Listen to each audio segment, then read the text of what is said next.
Hello everyone, this is BIGALSKIx. And this is JTB. And this is Descent of the Fiends 4 on my quest for 50 million, Ninja Gaiden Black, Master Nish. See, I did that in my other one, Master Nishin. I don't even know. Everybody knows what it is but me. So that's how much I've been playing this stuff. Too much where I can't even say. I don't even want to say what it is. That's how bad it is. But this mission's not so bad. This mission is not too bad. This one's not. Yeah. And more than likely, that first imp is not going to attack you until the other imp gets there. This is one of the safe spots that you can use to charge up. I like going there. Might as well collect things with the benediction while you're there, even though it's not going to really add that much. I kind of paused there for a little bit to see what he's going to do, depending on where the laser's going to be, if he's going to wing swipe at me. But then you just come back here and charge up. I think the reason I start doing a lot of damage here, because you don't want to get like 20 or 30 UTs here, and then you end up dying and it's all for nothing. So I think I'm going to wait a little bit. And here's the other safe spot. I like to always go to this side for some reason. I think that white spot on the ground is a good reference point of where you can get. Yeah, having stuff like that really helps. If you've got something kind of built into the environment, sort of like in Chapter 4, you've got that, that pavement way. You think if I stand right here, I know I'm good. So having stuff like that it makes it a lot easier. So you kind of see how I walk there versus roll jumping there. Mm-hmm. But so now I'm trying to figure out what do I want to do. Instead of do I want to switch to my Warhammer? Do I want to keep, doing the lunar explosion on him? And a lot of this video really depends on how cooperative Paz Zuu can be. And this right here is a perfect example. I talked about this, I think whenever I did it, we did it in the last mission. You want to be behind him and throw the shurikens. And hopefully when they explode, that's when the enemies will spawn. And what you do is, which is what I didn't do, here's one of those things where, do as we say, not as we do. I didn't mark the screen on my TV, but at 25, 50, and 75% of his health is when the enemies are going to come out. And you want to be able to get behind him, throw the shuriken, and then on landing charge. I actually came up with that strategy. It was in Yeb Yosha's guide. Did you ever see that guide? That he had on the forum? I did. Yeah, that's one of the biggest casualties of losing the old forum is that's no longer around. Right. Oh man, he made a great strategy that he took from the whole community, or a strategy guide on the best way to maximize karma. Mm-hmm. And I just hate that that's gone. I know I've talked a lot through all of this stuff, but I mean this is all just beginner stuff. I don't know if you have to roll jump to start charging. It's just a habit. But I know if you start charging like right there where I had landed and he jumps, you can get hit. So again, better safe than sorry. You can, yeah. What you want to do on that, to get a little bit technical here, Paz Zuu's rear end can knock you back. So what you want to do is, when you're charging with the Warhammer, is if you release the Warhammer UT before he's sort of a certain percentage of the way down on the descent from that jump, he won't kind of push you back a little bit with his arse essentially, and that's what you want.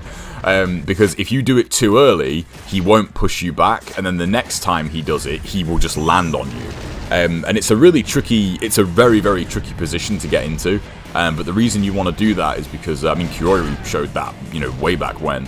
And the reason you want to do that is because if you get that perfect spot, you can just do, charge release, over and over and over and over again, because he keeps resetting your position for you.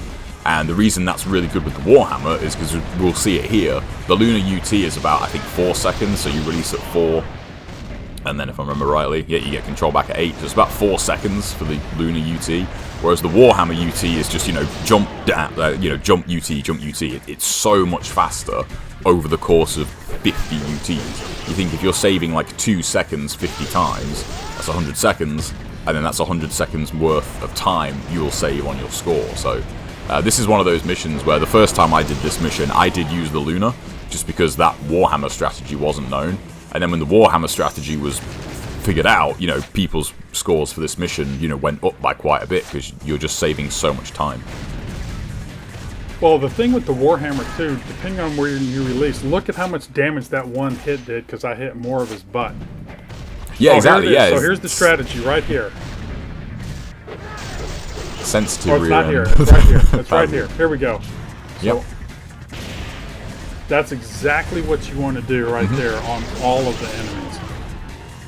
Now, it would have been nice to have killed both the cats. So here I'm deciding: do I want to absorb the essence with the benediction, or do I want to use that? Because, you know, I'm not going for like super max score. I'm just going for making sure I get my average. So I'd rather, while he had his head down, making sure I UT the other cat. That way I don't have him running back and forth, or him having to, you know, kill the cat or whatever. And now absorb it with the benediction. But the ultimate goal is to do that strategy to kill all the enemies and absorb their essence with benediction. Godfather has a really good video where I think he pretty much did it perfect. You know, Yeah, he has the high score for this on video, I think. Yeah, and he beats me by like 50 or 60,000. So, I mean, that just goes to show speed, essence, and health can add up a lot even at this high score. And so you just got to be wary of your UTs, how much you want to do. I mean, I probably could have lunar explosioned him a few more times, but the other part about that is if you do it too many times, because sometimes, again, whenever it hits, it does a big chunk of health. And you don't want to get down to where you hit him a few times and all of a sudden you're not going to have enough health to finish off your 50 UTs. So finding that balance is, I mean, I think that's just critical. Yeah, and as we said, sometimes you have to be careful on the Warhammer. Sometimes, like, it will take off a big chunk of health. So that chunk of health is probably about 5 or 6, you know, kind of minimal damage UTs that you're losing out on. So if you get a couple of those and you've taken off too much health, like, you could easily lose out on sort of, you know, 30 to 50,000 points over the course of, you know, UT farming him. Right. But that's also the reason why I, at the beginning, do a lot of the damage at first. So, you know, like I said, you don't want to be at 240,000 right now and still have all this health to go. Yeah. Finding that balance. See, look how much damage that did.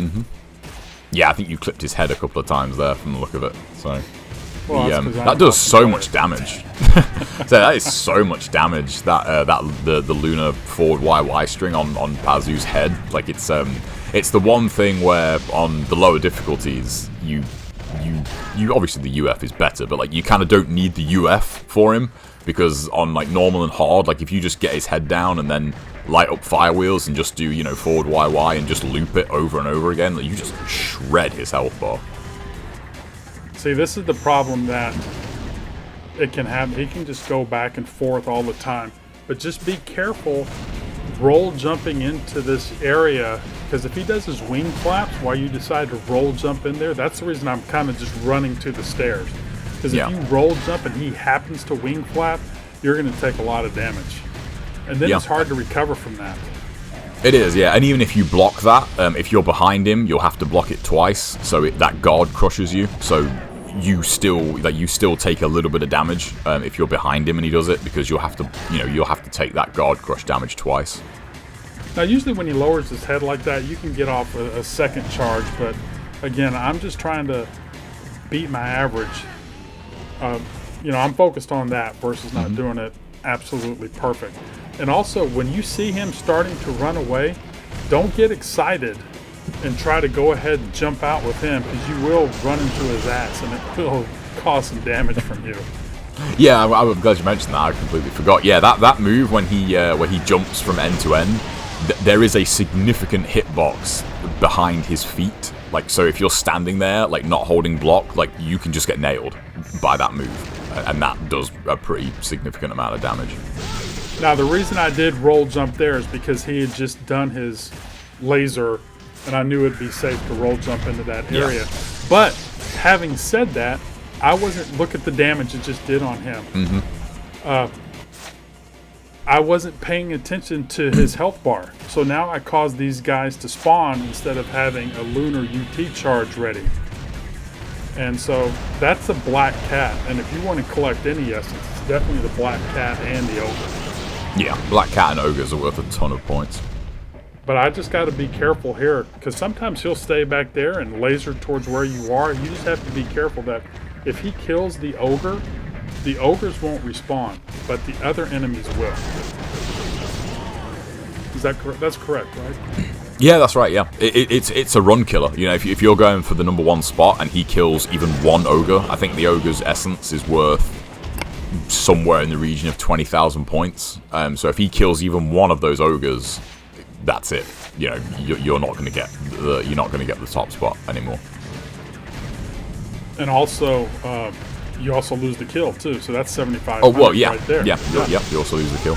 So yeah, like all told, if Paz Zuu kills an ogre, you're actually losing like close to 30,000 points, and if he kills both of them, that's 60,000. So then, yeah, that's that's done. You know, you need to restart at that point. Now the elephant in the room right now is, wow, XBIGALSKIx, you're doing this and you haven't got damaged at all. You're doing pretty good. Well, it is XBIGALSKIx. So see, and I don't know where he is, but see, look at me. Instead of going the other direction, I'm so used to running back, I already have the direction put that way. Yeah. And it's hard to see where he is. I wish the camera turned a little bit faster sometimes. But that's just learning how to manipulate it with the trigger.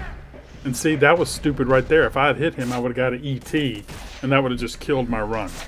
Yeah, and also, weirdly enough, the ET does more damage to him. You know, if you hit him with an ET on his butt, like, that does... Like, it does about as much damage as the UT does, and you think, wait, it's an ET, why did that just do like a huge chunk of health? But see, look really at this extra time that's going through right here.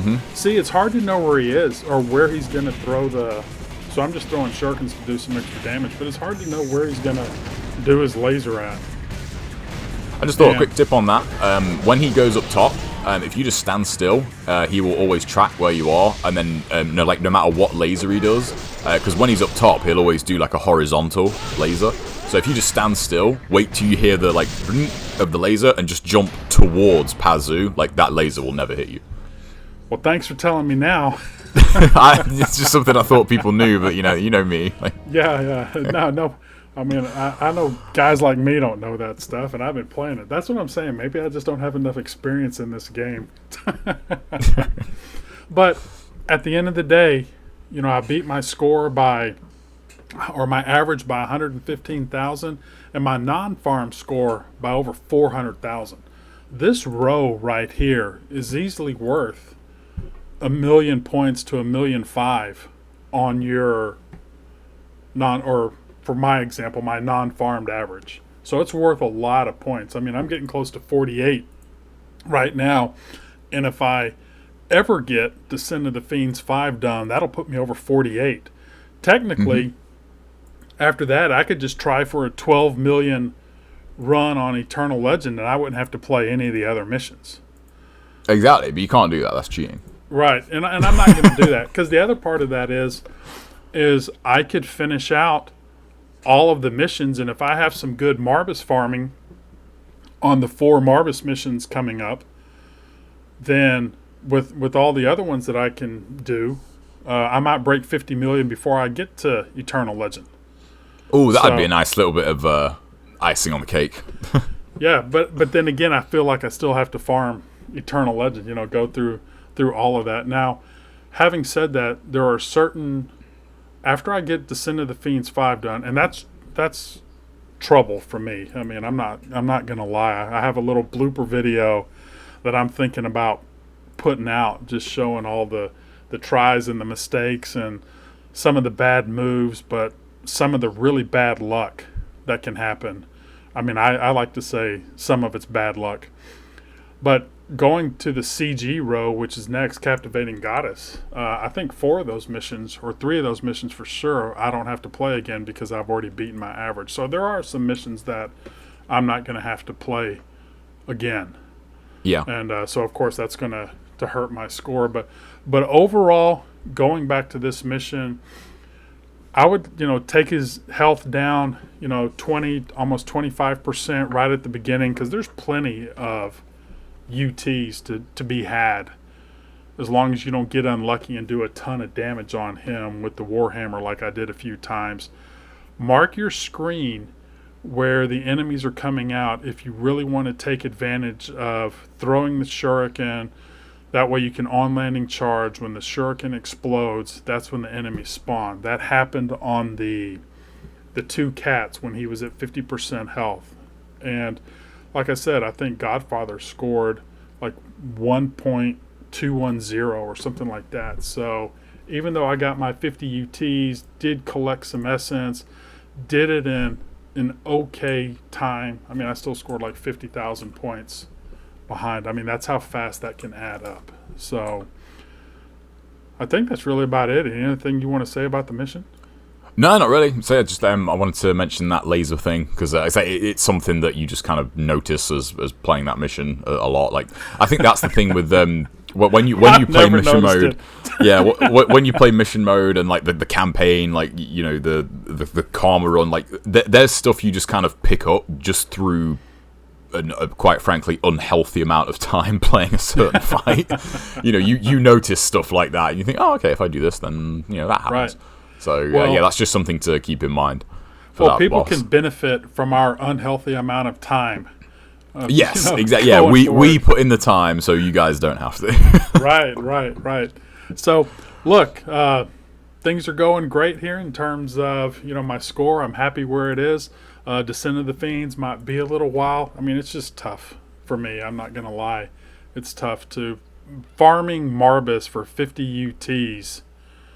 Is I mean, it seems simple, but a couple bad mistakes, bad rolls, a little too early, a little too late can really cost you, and that's what's happening to me right now. And so it might be a little bit before this comes out. But look, I hope everybody enjoyed it. As usual, any comments, suggestions, please let us know. And thanks for watching, everyone, and we will see you in the next video. Take care. Take care, everybody.